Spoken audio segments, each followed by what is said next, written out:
नमस्कार। पिछले लेक्चर में हम लोग यहाँ रुके थे और हम बात कर रहे थे कि रप्चर लेंथ की, और इस बारे में यहाँ भी बात किया है कि ये 3 जो भूकंप हैं बड़े, जो 1960 का था, फिर आपका 2004 का सुमत्रा अंडमान, 2011 का तोहोकू का आपका जापान का था। तो उसके बारे में हम लोग बात कर रहे थे कि ये देखा गया कि अगर रप्चर लेंथ जो है वो कम भी होती है तब भी बड़ा मैग्नीट्यूड का अर्थक्वेक हो सकता है करके। तो जो 500 किलोमीटर की रप्चर लेंथ थी तोहोकू अर्थक्वेक की 2011 की, उसमें काफ़ी बड़ा मतलब अर्थक्वेक ये 9.1 का था, 9.1 का। तो इसमें ये ज़रूरी है समझना कि ज़रूरी मतलब कि जो रप्चर लेंथ है वही ज़्यादातर गवर्न नहीं करती है मैग्नीट्यूड को, लेकिन नुकसान ज़्यादा होता है, सुनामी बड़ी आती है इससे। और तो ये 2 चीज़ें हम लोग इसमें ध्यान में रखेंगे। अभी जैसे हम लोग बात कर रहे थे कि 2004 में हम इतने सक्षम नहीं थे कि हमारे पास वार्निंग सिस्टम के लिए इन पर्टिकुलरली कि हम लोग अपने जो ईस्टर्न कोस्ट है, जो चेन्नई और पौंडीचेरी और ये वाला जो कोस्ट है पूरा, उसको हम लोग इन्फॉर्म कर सकते थे कि भई सुनामी आने वाली है और कितने समय में आएगी। लेकिन तो ये जो इक्विपमेंट है अ, ये अभी लगा दिए गए हैं, जिसको हम लोग बॉटम प्रेशर गेजेस कहते हैं करके, और ये डीप ओशन में होते हैं। और ज़्यादातर ये जो है आपके deep ocean assessment and reporting of tsunami, इसको कहते हैं DART डार्ट। तो ये बॉयज कहते हैं, ये फ्लोटिंग सिस्टम होता है, ये एंकर किया जाता है उसको डीप ओशन में, और ये हमेशा एक गेज जो नीचे लगाया है उससे अपना रिकॉर्डिंग करता रहता है। और ये ज़्यादातर ये होता है कि ये इन्फॉर्मेशन वाया सैटेलाइट जो है वो नियर बाय स्टेशन को देता है करके। तो वेव हाइट अगर थोड़ी सी भी चेंज होगी तो वेव गेजेस में इसमें लगे हुए हैं, और आपके बॉटम प्रेशर गेजेस जो लगे हैं उसके बेसिस पे आप इसका वेव हाइट्स भी आप मेजर कर सकते हैं। और ये नॉर्मल टाइडल स्टेशंस हैं जो कि कोस्टल एरियाज में लगे हैं, वो उससे भी कनेक्टेड रहते हैं करके। तो ये एक संस्था जो आई मिनिस्ट्री ऑफ अर्थ साइंस के तहत, जो ऑर्गेनाइजेशन एक बनी, जिसको कहते हैं इनकॉइस, ये हैदराबाद में स्थित है, Indian national centre for ocean information services. इसका गठन किया गया और ये अभी काफ़ी कारगर साबित हो रही है। काफ़ी सुनामीज जो भी आसपास के देशों में भी आई है उसको भी इसने रिकॉर्ड करके इसको बताया है लोगों को। और इसका मैंडेट जो है वो ना सिर्फ सुनामी मॉनिटरिंग का है, बट लेकिन जो स्टॉर्म्स आते हैं उसको भी मॉनिटर करते हैं, उसमें कितनी वेव्स आएगी, क्या होगा, उसका भी असेसमेंट होता है। और बाकी जो भी ओशन से रिलेटेड इंफॉर्मेशन है वो ये प्रोवाइड करती है लोकल स्टेट्स में, और लोकल कोस्टल एरियाज में भी ये करते हैं करके। तो ये एक इंस्ट्रूमेंट है जो कि आपका यूज़ किया जाता है फॉर अर्ली वार्निंग सिस्टम की तरीके से, और ये सुनामीज के लिए ज़्यादातर देखा गया है करके। तो ये इसका फील्ड फोटोग्राफ है, ओशन का फोटोग्राफ है, अगर आप देखें तो इस तरह के ये यूनिट्स होते हैं करके, जो कि तमाम लगाए जाते हैं। और ये जो डॉट्स दिखाए गए हैं यहाँ पे येलो स्क्वायर्स में, वो आपकी इसको कहते हैं डार्ट बॉयज लोकेशन। तो ये अभी हमारे पास हैं, हमारे पास फिर भी उतनी ज़्यादा नहीं है, लेकिन फिर कंपैरेटिवली ये काम करते हैं करके। तो पैसिफिक ओशन जो सबसे ज़्यादा खतरनाक है, जो कि हम लोग पहले भी बात किए हैं कि यहाँ पे ऑफ कोर्स ये वाले एरिया में तो 1960 का जो सुनामी आई थी, और इस एरिया में भी काफ़ी बड़ी सुनामीज हैं, और 2011 में भी आई है। और इवन नॉर्थ अमेरिकन वाला जो प्लेट है और पैसिफिक प्लेट है उसकी, उसमें भी काफ़ी सुनामीज आई हैं करके। तो यहाँ पे काफ़ी आपके स्टेशंस लगे हुए हैं करके, जो आप देख सकते हैं कि इसका स्प्रेड आउट जो है वो काफ़ी इंटेंस है एज कम्पेयर टू हमारा जो इंडियन ओशन का है। इंडियन ओशन में अभी भी कम है। सो ये सारी कंट्रीज जो मिल के काम करती हैं, और सारे बिकॉज सुनामी अगर एक कॉन्टिनेंट के से जनरेट होती है तो वो दूसरे कोस्टल एरियाज को भी अफेक्ट करेगी। जिस तरह से हमने देखा कि भाई 1960 वाला जो है वो यहाँ पे ट्रिगर हुआ था, लेकिन उसने इफेक्ट पूरा इस पूरे एरिया को किया था करके। तो इसी तरह से इसके लिए इम्पॉर्टेंट है कि सब लोग मिल के काम करें, और जो इन्फॉर्मेशन है वो सारी कंट्रीज से साझा हो करके, अर्ली वार्निंग जो है करके। तो ये एक काफ़ी अच्छी बात है कि जो सुनामी अफेक्टेड और सुनामी पोटेंशियल रीजन्स हैं वहाँ पे आपके पास अभी इस तरह की अर्ली वार्निंग सिस्टम है करके। तो इंडिया के पास भी अभी है करके, जो कि इंडिया इनकॉइस के अंडर में काम करते हैं करके। दूसरा एक जो पार्ट है वो है कि जो सोसाइटी को किस तरह से इन्फॉर्म किया जाए सुनामी के बारे में। अब ये हम लोग अभी पहले बात कर लेते हैं, लेकिन हम इसके बाद आएंगे जो हमारा 2004 में 2004 में जो सुनामी आई थी उससे क्या हुआ था करके। लेकिन ये काफ़ी देशों में इस तरह की एक पूरा सिस्टम है जो कि काम करता है, जो सुनामी वार्निंग सिस्टम हम लोग कहते हैं। तो ये सेस्मिक ऑब्जर्वेशंस करते हैं, फिर सी लेवल ऑब्जर्वेशंस हैं, जिस तरह से हमने कहा कि वो बॉयज़ लगाए हुए हैं, डार्ट्स के बॉयज़ लगे हैं, वो है। फिर उसकी इंफॉर्मेशन लेके ये आपका सुनामी वार्निंग मैसेजेस भेजे जाते हैं, क्योंकि ये सी लेवल ऑब्जर्वेशन जो होगा उससे टाइडल फ्लक्चुएशंस पता लग जाएंगी तुरंत, और अर्थक्वेक आएगा तो आपका सेस्मिक ऑब्जर्वेशन से पता लग जाएगा। तो ये इंफॉर्मेशन फिर ये आगे पास ऑन करते हैं इन अ वे ऑफ कम्युनिकेशन। डिफरेंट हो सकता है आपका, या तो आप इसको मैसेजेस के थ्रू करें या कोई ऐप बनाएं उसके थ्रू आप कर सकते हैं इसको। तो लोगों तक ये कम्युनिकेशन जाना ज़रूरी है।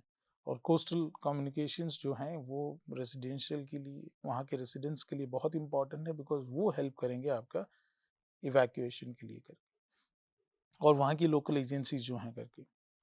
दूसरी एक इसके साथ साथ ये भी देखा गया है कि काफ़ी देशों में जो कि सुनामी प्रभावित देश हैं करके, वहाँ पे एक अवेयरनेस बहुत तगड़ी तरीके से किया जाता है, और वो एजुकेशन के थ्रू होता है। एजुकेशन जो है वो बहुत तगड़ा उसमें अवेयरनेस का रोल सुनामी के लिए प्ले करते हैं। तो कुछ एरियाज में उसको एक स्टोरी टेलिंग के हिसाब से बताया जाता है कि मेरी बूढ़ी नानी थी, नाना थे, वो कैसे एक स्टोरी बताते हैं बच्चों को। उस तरह के कार्टून्स बना के किया, ये जापानीज में है, किया है। जापानीज है तो इंडोनेशिया का है, लेकिन इस तरह के कुछ कार्टून वीडियोस हैं वो बनाए गए हैं, और बच्चों को बताया जाता है कि भाई सुनामी आती है तो उसके क्या इंडिकेशंस होंगे, और कैसे बचा जा सकता है उससे करके। तो इवैक्यूएशन वाला जो पार्ट है वो आता है आपका ये मिटिगेशन में, हज़ार्ड मिटिगेशन में।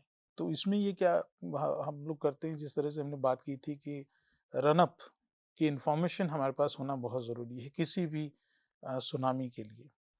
और एंशिएंट सुनामीज़ जो पुरानी सुनामीज़ आ चुकी हैं उसकी भी सेडिमेंट रिकॉर्ड से हम लोग कुछ हद तक अंदाज़ा लगा सकते हैं कि कितनी तगड़ी सुनामी होगी इन terms of the wave height and all that, और कितनी एनर्जी होगी कि वो कितना इनंडेट किया होगा वो भी अंदाज़ा लगा सकते हैं।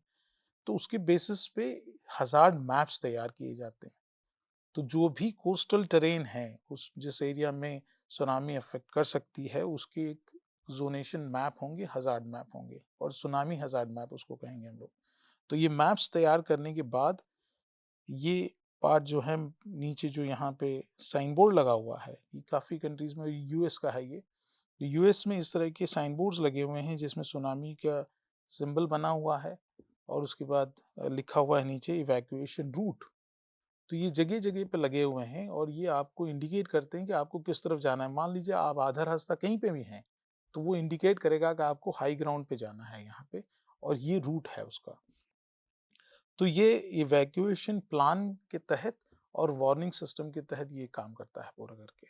तो एक तो ये हो गया कि आपसे ऑब्जर्वेशंस लिया सी से, और सी लेवल चेंज से, जो बॉयज का चेंज होगा प्रेशर गेज से, और दूसरा साइस्मिक स्टेशन से आपने अर्थक्वेक का लिया, और फिर वो मैसेजेस आपने लोकल लोगों को पहुंचाए, और ये बताया कि कितना एरिया अफेक्ट होगा और इवैक्यूएशन प्लान कैसे होना चाहिए। इवन अथॉरिटी भी उसमें इन्वॉल्व रहती है करके पूरा। और बिफोर दैट एक अवेयरनेस कैंपेन चलाया थ्रू बुकलेट्स या वीडियोस आप कर लो करके। तो ये चीज़ें अगर हम लोग ये कोशिश में हैं कि हमको अपनी सोसाइटी सुनामी रेजिलिएंट बनानी है, तो आपको ये करना पड़ेगा करके। ये काफ़ी आवश्यक है, और इनक्वाइज काफ़ी हद तक इसमें कारगर रही है। तो एक सुनामी इनंडेशन मैप्स भी बने हैं, कुछ एरियाज के बने हैं, लेकिन अभी भी हम लोग कुछ प्रोजेक्ट्स करने वाले हैं जिसके तहत हम लोग ये काम भी करेंगे कि अगर बड़ी सुनामी आती है तो उसका इनंडेशन पैटर्न क्या हो सकता है करके। तो ये बातें जो हैं अगर हम लोग लेते हैं मोटा-मोटा, तो हमारे पास जो देश में कोई भी ऐसा हिस्सा नहीं है जो कि भूकंप से प्रेरित ना हो, ऐसा कोई नहीं है। सारे एरियाज़ में पोटेंशियलिटी है, लेकिन सबसे ज़्यादा पोटेंशियल जो एरिया है वो हिमालय का है। उसके बाद आपके पास अंडमान निकोबार है, फिर कच्छ है। अब कच्छ में जो है वो भूकंप भी आते हैं और उसके साथ-साथ यहाँ पे सुनामी का भी खतरा बना हुआ है करके। क्योंकि यहाँ पे मकरान सबडक्शन ज़ोन है, ये मकरान सबडक्शन ज़ोन एरिया है, ये वाला, ये जो एरिया है ये पूरा आपका मकरान अ, सबडक्शन ज़ोन है।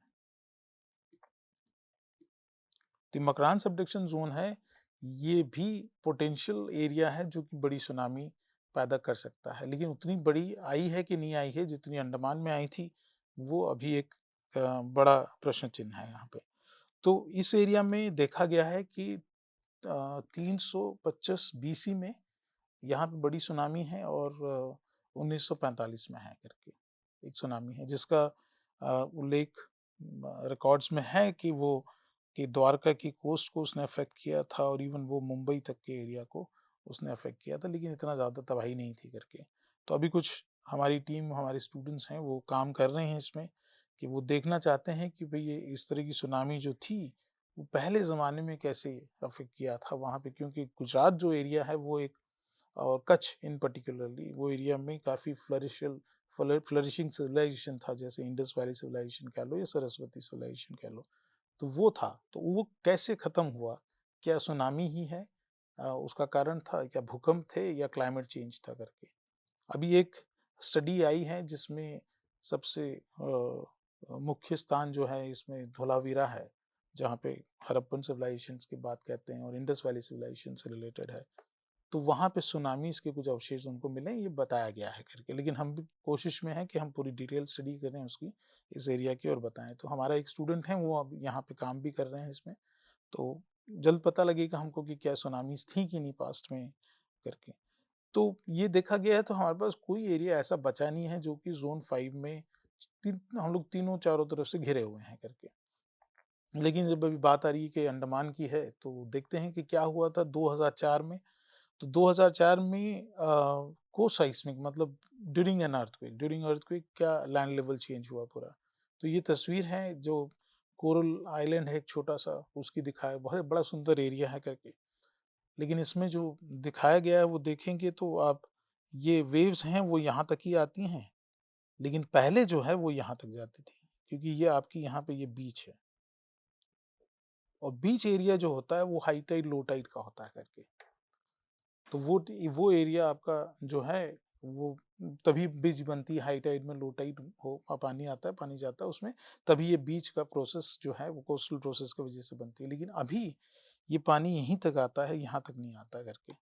तो इसका मतलब ये है कि ये एरिया जो है ये अपलिफ्ट हुआ था। तो अपलिफ्ट हम लोग बात जो कर रहे हैं लैंड लेवल चेंज की करके। तो लैंड लेवल जो है आपका ये बदला बिकॉज ऑफ अर्थक्वेक आपका। तो ये आगे एविडेंस देखते हैं कि क्या हर जगह पे अपलिफ्ट ही हुआ था या कहीं पे सबसिडेंस भी हुआ था करके। तो ये हमारी एक टीम थी जिसमें फौजी लोग भी थे, लेफ्टिनेंट कर्नल, ये हमारे स्टूडेंट्स थे, सोढ़ी और संतोष कुमार करके। तो ये भी हमारे साथ हो लिए थे। इनको डिप्लॉय किया गया तुरंत और उनको पोस्टिंग दी गई। ये छुट्टी पे थे, छुट्टी मतलब स्टडी लीव पे थे, लेकिन ये हादसा हुआ तो इसके लिए उनको कहा गया कि आप जाइए और ये लोगों को भी हेल्प करिए और साइंटिफिक स्टडी भी करने के लिए हम लोगों को भी हेल्प होगा। तो काफ़ी बड़ी टीम थी, सिविल इंजीनियरिंग डिपार्टमेंट में हम लोग थे तब, यहाँ से साथ में गए सब हम लोग, और ये एरिया में हमने काम किया करके। तो जैसे मैं बता रहा था कि अंडमान निकोबार जो है वो ज़ोन 5 में आता है आपका, क्योंकि यहाँ पे बड़े भूकंप पहले आ चुके हैं, और एक हमने एक्सपीरियंस जो किया वो रिसेंटली 2004 का था करके। तो ये जो है आपका एरिया जो है वो कैपेबल है mega subduction zone earthquake trigger करने के लिए। और यहाँ पे क्या हो रहा है कि आपकी इंडियन प्लेट, ये जो बाउंड्री मार्क कर रहा है, प्लेट बाउंड्री, ये subduction between Indian plate and the Burmese plate actually.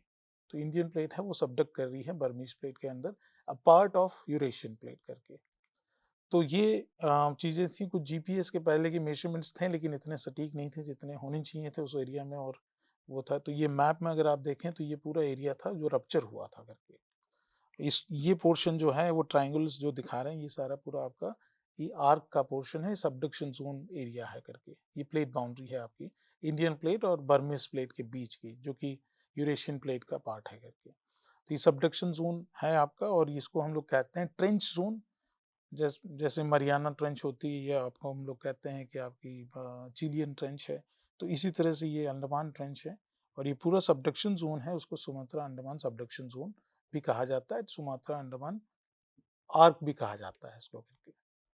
तो ये 2004 का जो था, ये पूरा 1300 किलोमीटर का रप्चर था पूरा, और ये एक गो में नहीं हुआ, मतलब हुआ तो कुछ ही मिनटों में सब कुछ हो गया था, लेकिन कहते हैं कि बीच में ये रप्चर अटका, जो वेलोसिटी थी इसकी और जो मूवमेंट था, और फिर ये वहां से फिर से टूटना शुरू हुआ, और ये काफी बड़ा इसमें बना, जो कि हम लोग कहते हैं ट्रिगर स्ट्रेस। जो एनर्जी अवेलेबल थी जिस सेगमेंट्स में, वो भी एनर्जी रिलीज हुई उसके साथ, उसके वजह से 1300 किलोमीटर का लंबा रप्चर हुआ करके, और जिसकी वजह से इतनी जाइजेंटिक, जो हम लोग कहते हैं ट्रांस ओशनिक सुनामी। ठीक है, ट्रांस ओशनिक मतलब ये काफी ओशंस में जा गई थी, मतलब काफी और बहुत बड़े ओशन के काफी बड़े पोर्शन में इसने अफेक्ट किया था। सो ये पिछला अगर इसका वो देखते हैं कि इसका इतिहास देखते हैं हम लोग करके, तो यहाँ पे कुछ अर्थक्वेक्स रिपोर्ट किए गए हैं करके। वो 1847 का 7.5 का था, 1881 का 7.9, 1941 का 7.3 का अर्थक्वेक था। और ये अर्थक्वेक्स भी जो थे, भले वो 9 मैग्नीट्यूड के नहीं थे, लेकिन ये 8 के आसपास थे, 7.5 के ऊपर के थे। तो ये अर्थक्वेक्स ने भी कुछ लैंड लेवल में चेंजेस लाए थे करके। तो जैसे uplift of about 50 centimetre along west coast, और ये कार निकोबार जो एरिया है वो आपका ये वाला है। यहाँ पे ये 1881 का अर्थक्वेक जो था 7.9 का जो था, ये 50 सेंटीमीटर का इसने अपलिफ्ट किया था, मतलब एरिया को ऊपर कर दिया था। तो ये भी एक एविडेंस था।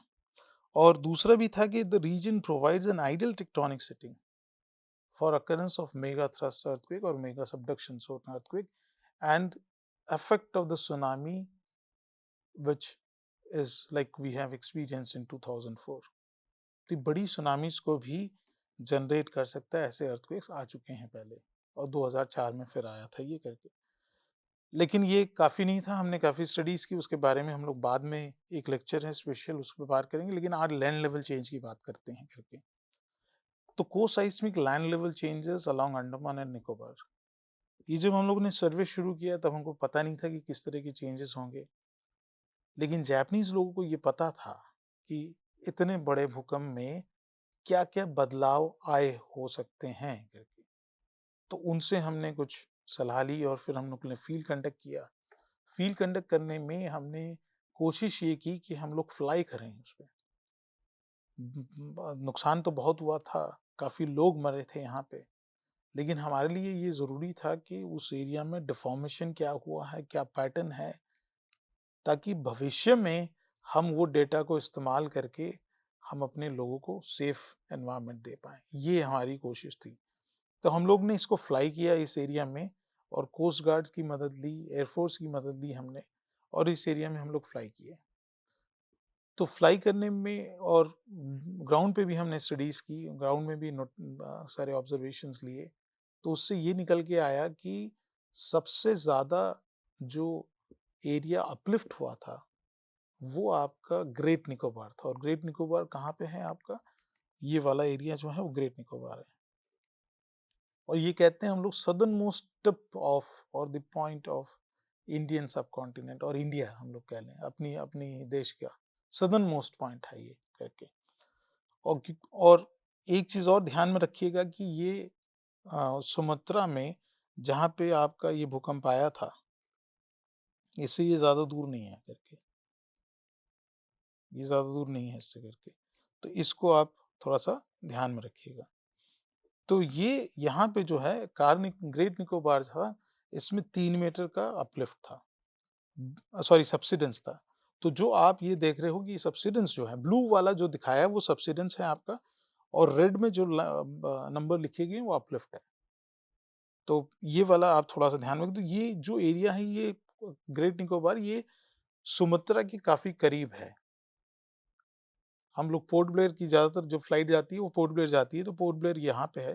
तो पोर्ट ब्लेयर से ये काफ़ी दूर है, लेकिन ये सुमात्रा के करीब है करके। तो यहाँ पे सबसे ज़्यादा इफ़ेक्ट देखने को मिला in terms of land level change. 3 metre नीचे चला गया एरिया। 3 मीटर काफ़ी होता है। और जैसे-जैसे हम लोग नॉर्थ की तरफ बढ़ रहे हैं, तो ये कम होता गया। कार निकोबार में 1.2 मीटर के आसपास का था सबसिडेंस। पोर्ट ब्लेयर में 1 मीटर के आसपास का था। फिर आगे बढ़ते हैं, रंगत एरिया करके है, मायाबंदर रंगत एरिया, जहाँ पे आपका जो था वो 1 मीटर का सबसिडेंस था। लेकिन एक और चौंकाने वाली चीज़ ऑब्ज़र्व की गई, वो ये था, ये हम लोगों ने भी की और औरों ने भी जो सर्वे करने के लिए आए थे वहाँ पे, उन्होंने भी की करके, कि इसका जो वेस्ट कोस्ट था, वो एरिया जो है, और टिप ऑफ अंडमान आइलैंड करके, बिकॉज़ इसको हम लोग कहते हैं अंडमान आइलैंड और ये आपके निकोबार हैं करके। तो अंडमान आइलैंड का जो टिप है, नॉर्दर्न टिप है, वो एक 1.2 मीटर से अपलिफ्ट हुआ करके, और इसका वेस्ट कोस्ट है वो अपलिफ्ट हुआ, और सॉरी वेस्ट कोस्ट अपलिफ्ट हुआ, ईस्ट कोस्ट जो है सबसाइड किया करके आपका। और जो एरिया जो बिल्कुल करीब था सुमात्रा के, जहाँ पे भूकंप हुआ था, वो सबसे ज्यादा सबसाइड किया करके। तो अगर आगे हम लोग देखें कि ये सब्सिडेंस और अपलिफ्ट की बात कर रहे हैं, तो यहाँ पे सब्सिडेंस की बात अगर देखें करके, सिर्फ एक एग्जांपल, तो मान लीजिए कि आपका ये ओशन है, और ये आपका लैंड जो एग्जिस्ट कर रहा है, और ये आपका मीन सी लेवल है आपके पास। अगर ये एरिया सबसाइड करता है, सब्सिडेंस होता है, जैसे हम लोग चिली वाले एग्जांपल में भी इससे पहले वाले लेक्चर में देख रहे थे करके, तो क्या होगा करके, तो आपका लैंड नीचे चला गया, मीन सी लेवल तो सेम रहा, ये तो सेम है, इसमें नो चेंज, क्योंकि ये चेंज आएगा जस्ट वो होगा बिकॉज ऑफ क्लाइमेट ओनली। जो क्लाइमेट चेंज होगा उसकी वजह से ही ये चेंज आपका सी लेवल चेंज होगा, नहीं तो नहीं होगा करके। लेकिन यहाँ पे जो चेंज देखा गया पानी के लेवल का, वो था because of land level change.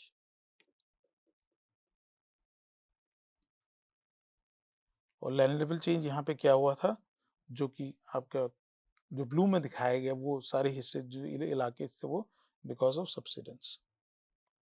तो अब यहाँ पे तो आपका ये हुआ, अब इसकी ग्राउंड रियलिटी को देखते हैं कि क्या हुआ है। और जब हम लोग इसको मतलब नॉर्थ की तरफ आए, जब हम लोग अंडमान आइलैंड में आए, तब ये देखा गया कि ये एक्चुअली तो पुश जो था वो यहाँ से था आपका पूरा, इस साइड से पुश था पूरा, और ये पुश के कारण, क्योंकि सबडक्ट ये प्लेट ऐसे कर रही है करके, तो ये जो यहाँ से पुश था उसकी वजह से ये पूरा आइलैंड जो है वो टिल्ट है आपका, टिल्ट हो गया। और टिल्ट कहाँ हुआ, ये टुवर्ड्स ईस्ट हुआ, मतलब ये इस तरह से कुछ उठा, ऐसे किया ये करके।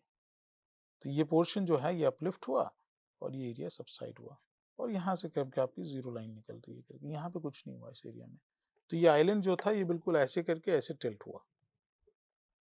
अभी कहने को तो बहुत ही सरल बात लगती है, अगर यार ऐसा हुआ होगा, लेकिन ये हकीकत में हुआ है करके, इसके एविडेंस हम लोग देखते हैं करके।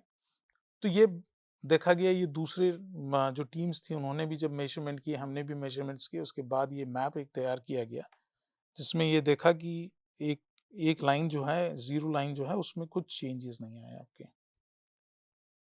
लेकिन जो बाकी उसके मतलब वो लाइन से ईस्ट की तरफ गए और वेस्ट की तरफ गए, तो हमको समझ आया कि क्या सब्सिडेंस है और किस एरिया में अपलिफ्ट है। तो जैसे मैंने कहा कि जो वेस्ट कोस्ट था उसमें अपलिफ्ट हुआ, और जो ईस्ट कोस्ट है उसमें आपका सब्सिडेंस हुआ। तो ये तो वही हिस्ट्री बता रहे हैं जो हमने बात कर ली कि डिफरेंट अर्थक्वेक्स हैं यहाँ पे इस एरिया में, और उसके रप्चर एरियाज बताए हैं। अब एक इंटरेस्टिंग चीज़ और थी यहाँ पे, जो कि अ, जो हमको जानने की जिज्ञासा थी, वो ये थी कि कार निकोबार में जो ट्राइबल कम्युनिटी है वहाँ की, जरावाज़ जिनको कहते हैं, वो कम्युनिटी में लोग नहीं मरे। और उसका रीज़न एक ही था कि ये लोग जो हैं, ये उस प्रोसेस को समझते हैं और ये सारे लोग जो हैं वो हाई ग्राउंड्स पे भाग गए। ऊंचाई वाले इलाकों में ये चले गए जब सुनामी आई तो। और इनके घर भी इसी तरह से बनाए जाते हैं कि नीचे वाला जो फ्लोर है, वो जो कॉलम्स हैं वो सारे वुडन कॉलम्स हैं, आपके पिलर्स लगे हुए हैं और वो वेव्स से आपको बचाते हैं करके। तो आप सीढ़ी लगा के ऊपर जाएंगे और उसके बाद जो फर्स्ट आपका फ्लोर होगा वो आपका रहने वाला रेसिडेंशियल एरिया होगा करके।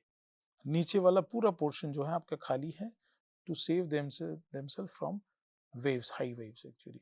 तो ये तो एक बनाने का इनका तरीका है, लेकिन ये ओवरऑल जो सुनामी के प्रोसेस को बहुत अच्छी तरह से समझते हैं और ये समझे भी जब 2004 का भूकंप आया और इनके लीडर के कहने के बाद ये लोग सारे लोग हाई ग्राउंड्स पे चले गए, ऊंचाई वाले इलाके में, और ये सारे बचे हैं। ये तस्वीर एक स्केच है जो कि ब्रिटिशर्स के टाइम पे बनाई गई थी और ये एक किताब है और एक रिसर्च पेपर है, उसमें पब्लिश हुआ है ये। हम वहाँ से लिए हैं इसको करके। तो आज के लिए हम लोग यहीं रुकते हैं और कल और चर्चा करेंगे हम लोग दूसरे लेक्चर में, मतलब आने वाले लेक्चर में, अंडमान में क्या-क्या चेंजेस आए थे और जो हमने सुनामीज़ की स्टडीज़ की है, पता लगाने के लिए पुराने अवशेष जो हैं सुनामीज़ के, उसके बारे में हम लोग बात करेंगे। तब तक के लिए यहीं रुकते हैं। नमस्कार। Thank you so much.